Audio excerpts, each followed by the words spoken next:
ఈ 25 నామాలు ఎక్కడ చెప్తున్నాడో అక్కడ సహస్రం చెప్పినంత శక్తి మీకు కలుగుతుంది.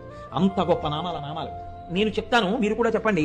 సింహాసనేషి, లలిత, మహారాజ్ఞి, వరాంకుశ, చాపిని, త్రిపురా చైవ, మహాత్రిపుర సుందరి, సుందరీ చక్రనాథ చ, సామ్రాజ్ఞి, చక్రిణీ తథా చక్రేశ్వరి, మహాదేవి, కామేశి, పరమేశ్వరి, కామరాజ ప్రియా, కామకోటిక, చక్రవర్తిని, మహావిద్య, శివానంగవల్లభ, సర్వపాటల, కుళనాథ, ఆమ్నాయనాథ, సర్వాంనాయ నివాసిని, శృంగారనాయికా చేతి,